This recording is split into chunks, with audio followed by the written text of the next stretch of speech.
Reserve, और 17 की 17 seat पे कौन जीत के जाता है? रिजर्व समाज के लोग। एमएलए तो 17 बनते हैं ना, और जिस पार्टी की सरकार होती है उसका मंत्री भी बनते हैं, दलित बने या नहीं बने। तो मैं पूछना चाहती हूँ भी हमारे 17 एमएलए बनते हैं, हर बार मंत्री भी बनते हैं, एमपी भी बनते हैं, फिर भी हमारा समाज दबा हुआ क्यों है? फिर भी इनके चेहरों पे हंसी खुशी क्यों नहीं है? क्या कारण है इसका? उसका एक ही कारण है कि जितने हमारे एमएलए मंत्री बनते हैं, एक तो होता है गांव में साझी लगता है जो माले उसने जो मैं गाँव करेगा, एक पढ़ा लिखा साझी होता है विधानसभा में। जिस पार्टी का एमएलए जो भी जारी होगी उस एमएलए की मजबूरी है, मंत्री की मजबूरी है, वो बोल नहीं सकता है नहीं है हकीकत। तो इसलिए मेरी एक सोच है शुरू से, एमएलए बनूंगी तो इंडिपेंडेंट अपने नाम से अपनी पार्टी से बनूंगी, किसी पार्टी से नहीं बनना चाहती। क्यों? क्योंकि जिस पार्टी से एमएलए बनोगे अगर उसी का राज होगा और मेरे समाज में जुल्म हो गया और मैं उनके खिलाफ बोलूंगी तो भाई मेरी पार्टी के मुखिया को फिर अच्छा नहीं लगेगा, वो ये कहेगा जी आप तो पार्टी के खिलाफ हो। इसलिए मैं एमएलए मंत्री नहीं बनी और ना मैं बन सकती। मेरी लड़ाई ये है कि मैं एमएलए मंत्री जब बनूं जब मेरे दोनों तरफ मेरे भाई बहन भी एमएलए बनकर विधानसभा में मेरी ताकत बढ़कर जाए। जो मेरी मेरे अकेले के एमएलए बनने से कुछ नहीं होगा। एमएलए पे तो बढ़ते आ रहे, जब से हरियाणा राज्य बना 1 नंबर 1966 से बन रहे ना, कोई नाम जाना है किसी का?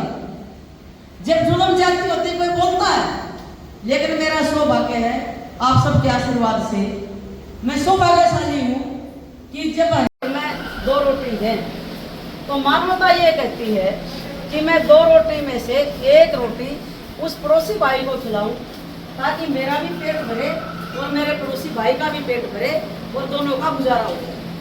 मानवता में इसको मानती हूँ। किसी का बच्चा स्कूल में क्या काम इंतजाम कर दे, कोई बीमार है इलाज नहीं करवा पा रहा है उसका हम इलाज करवा दे, तो मैं इस तरह के काम ज़्यादा करती हूँ। भाई मैं राजनेता नहीं हूँ, अगर मैं राजनेता होती तो बहुत पहले मंत्री भी बन गई होती, विधायक भी बन जाती, एमपी भी बन जाती। मैं क्यों नहीं बनी? मेरे अंदर सिर्फ एक कमजोरी है और वो कमजोरी भाई मेरे साथ ही लकड़ियों में जड़ेगी, वो दूर हो नहीं सकती। कि मैं ना तो किसी की गुलामी कर सकती, ना मैं अपने समाज को गुलाम बना सकती, ना मैं अपने समाज को बिकाऊ बना सकती, ना मैं किसी की चोरनी खा सकती। ये मेरे अंदर एक बहुत भारी कमजोरी है। और ये युग कौन सा चल रहा है? जो जितनी ज्यादा झूठ बोलेगा, जो मक्कारी करेगा, जो दिखावा करेगा, वो फड़ेगा फूलेगा। लेकिन मैं संतुष्ट हूँ अपनी आत्मा से कि भी मेरे को एमएलए बनने की कभी भी जरूरत नहीं है। मेरी जो ताकत है आज के दिन, वो 37 साल का मेरा काम बोलता है कि 90 एमएलए एक तरफ होते हैं, कांता गड़िया की एक आवाज एक तरफ होती है। तो एमएलए बनकर क्या करूंगी? 1 नवंबर 1966 में हरियाणा राज्य बना, 90 हमारी विधानसभा सीट है, 17 हमारी रिजर्व है। आप मेरे को आत्मा से सोच के बताओ कितने एमएलए बने होंगे भाई दलित समाज के? किसी का नाम है समाज में? कोई जानता है? सारी पार्टियां बने हैं, मंत्री भी बने, एमपी भी बने। जब समाज के ऊपर आफत आती है, आज तक किसी बता दो कौन सा नेता आपके अंदर, एक भी बता दो मेरे को, कोई नाम गिना दो अगर कोई हो तो, जिसने समाज के लिए काम किया हो। भाई मेरी तो मोटी सी बात ये है, रवि भाई जैसे बोल रहे थे कि भी एमएलए पार्टी बना देगी। मेरे गुरु हैं, जो मेरे आदर्श हैं, वो तो बाबा साहब हमारे मसीहा हैं, बाबा साहब doctor B are Ambedkar ji, जिन्होंने इस देश को संविधान दिया, जिसमें जाति धर्म की कोई बात नहीं की, जिसमें समानता की बात की है, जिसमें बराबरी का दर्जा दिया है। और मेरे गुरु कौन है? मैं 15 साल की थी, साफ काशी राम जी की पाठशाला की मैं रही हूँ। सदस्य है, उन्होंने मेरे को सिखाया है और वही मेरे अंदर भरा हुआ है। साहब काशीराम जी एक बात बोलते थे, मैं आज बोल रही हूँ, वो स्वर्ग में वो सुन रहे हैं मेरी बात को, अमर है वो मरे नहीं है, शरीर से गए हैं।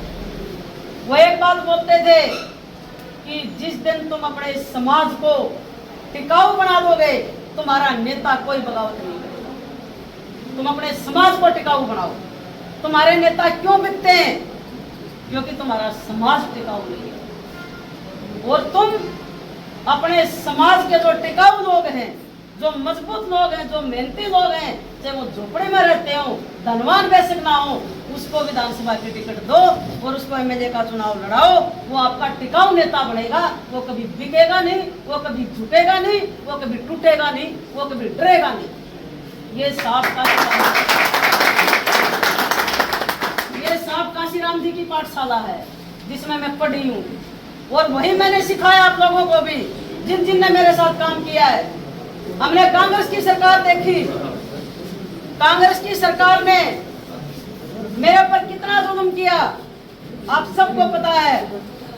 कांग्रेस की सरकार ने 25 जनवरी 2011 को पानीपत में हम आराम से अपनी गाड़ियों में बैठे थे, मेरा कॉलर पकड़ के पुलिस ने घसीटा और रोड के ऊपर लाठीचार्ज किया। किसी का हाथ टूटा, किसी का नाक टूटा, मुकेश ने सबका नाक टूटा था उसमें, और हमारे साथ इतनी बदतमीजी की। और रात को 2:30 बजे मेरे को जेल में छोड़ा गया, रात को 2:30 बजे।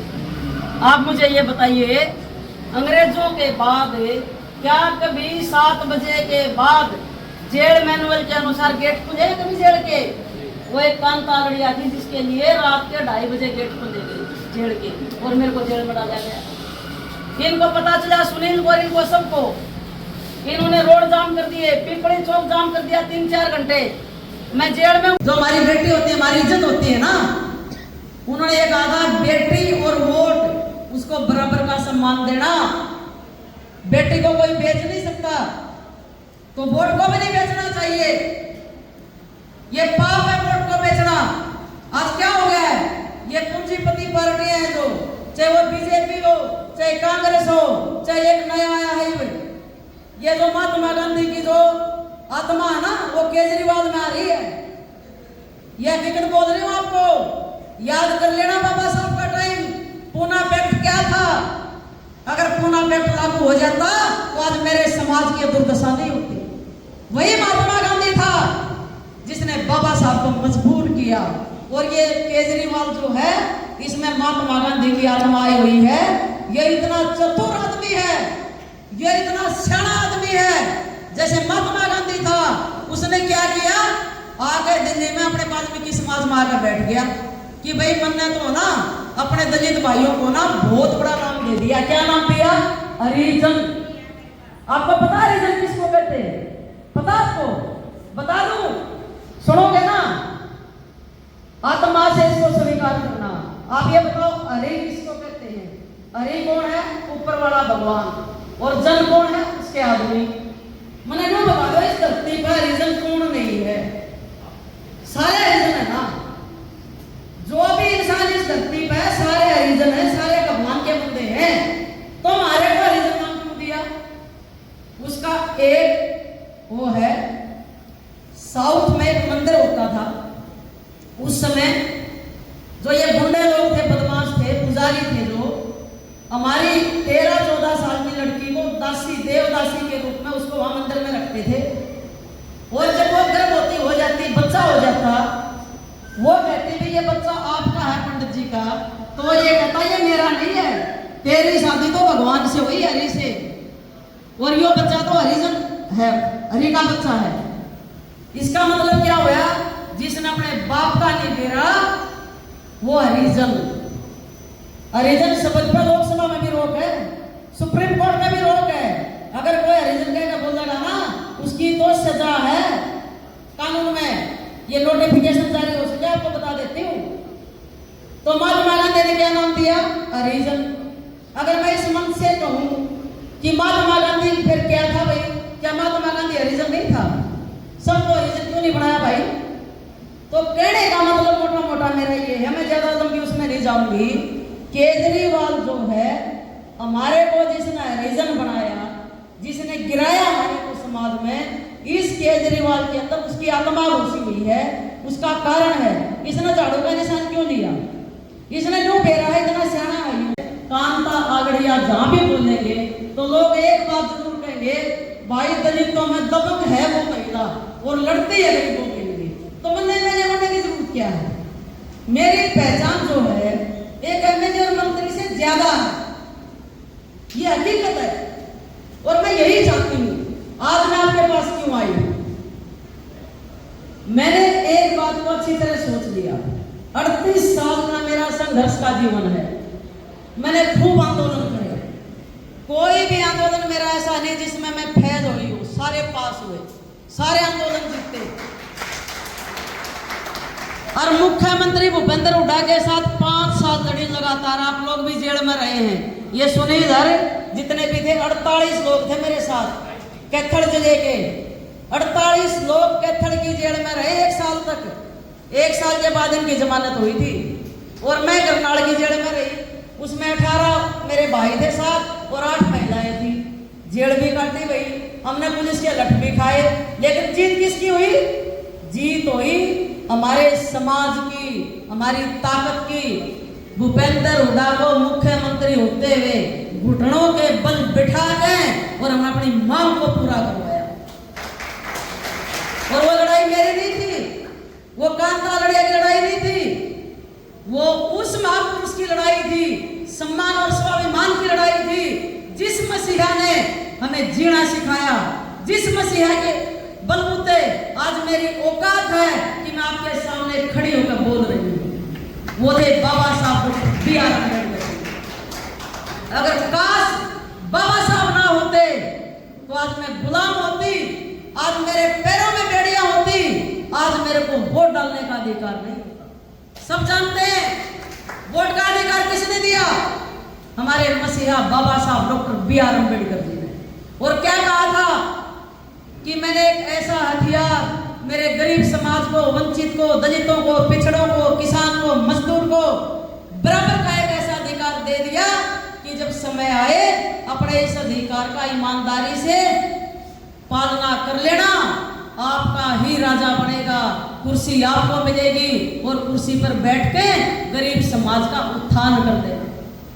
ये बाबा साहब ने अधिकार दिया था, वोट का अधिकार। उससे पहले हमें वोट डालने का अधिकार नहीं था। लेकिन आज क्या हो रहा है, आज वोट को बेचा जा रहा है।